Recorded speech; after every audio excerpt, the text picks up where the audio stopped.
खरं म्हणजे अगदी काश्मीरमध्ये सुद्धा वैभव वाघ आणि संजय नहार हे चांगलं काम करताना आपण पाहिलं. मी एकदा तिकडे छत्रपती शिवाजी महाराजांच्या पुतळ्याचं उद्घाटन करायला मला बोलवलं होतं आणि तो अश्वारूढ पुतळा तिथल्या आपल्या मराठा बटालियनने केला होता, लष्कराने, आणि त्याचं लोकार्पण होतं. आणि मी पाहिलं तर आणि त्यांना विचारली दिशा, ते मला शिवाजी महाराजांच्या तलवारीचं टोक पाकिस्तानच्या दिशेने होतं. आणि म्हणून मी तिकडे भाषणातच सांगितलं, पाकिस्तान हिंदुस्थानकडे डोळे वटारून बघण्याची हिंमत करणार नाही, असा छत्रपती शिवाजी महाराजांचा पुतळा सगळ्यांना प्रेरणा देणारा भारत आणि पाकिस्तानच्या सीमेवर कुपवाडा या ठिकाणी लावला. त्याचंही लोकार्पण या ठिकाणी मला करण्याचं भाग्य मिळालं.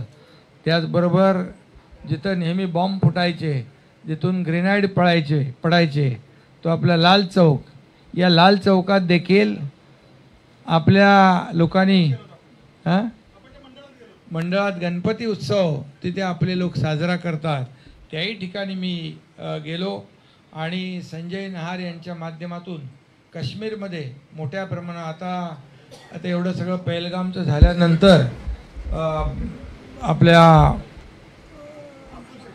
नाही अरे बाबा, तिथं ती मॅरेथॉन केली होती ना, कारगिल मॅरेथॉन, ती आयोजित केली होती सरहद आणि लष्कराने, आर्मीने.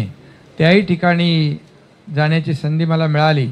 त्यामुळे खरं म्हणजे पाकिस्तानला तर पहलगाममध्ये झालेला जो हल्ला, त्याचं ऑपरेशन सिंदूरच्या माध्यमातून आपल्या लष्कराने आणि प्रधानमंत्री मोदीजींनी जो काही बदला घ्यायचा तो घेतला आणि खऱ्या अर्थाने पाकिस्तानला धडा शिकवला, त्याची जागा दाखवली.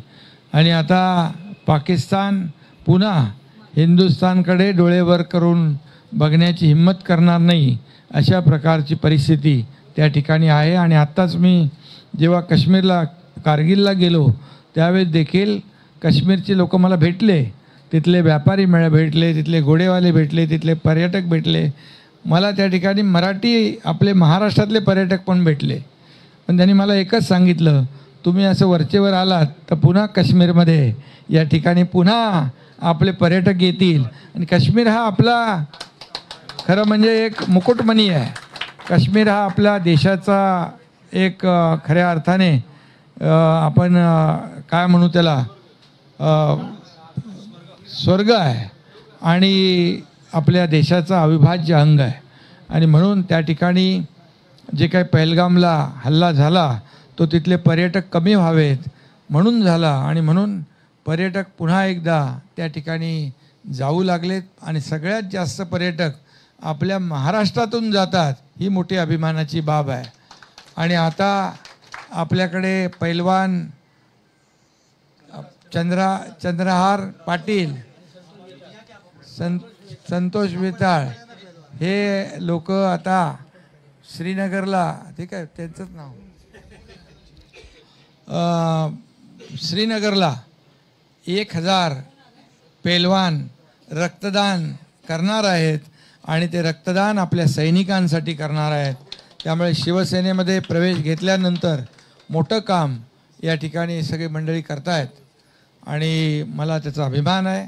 आणि आज गुरुपौर्णिमेच्या आपल्याला सगळ्यांना मी शुभेच्छा देतो. वैभव, तुझी टीम जी आहे असंच काम देशसेवेचं, देशहिताचं, राष्ट्रभक्तीचं कायम सुरू ठेवा. कारण तुमच्या पाठीशी कुणालाही न डरणारा घाबरणारा एकनाथ शिंदे उभा आहे.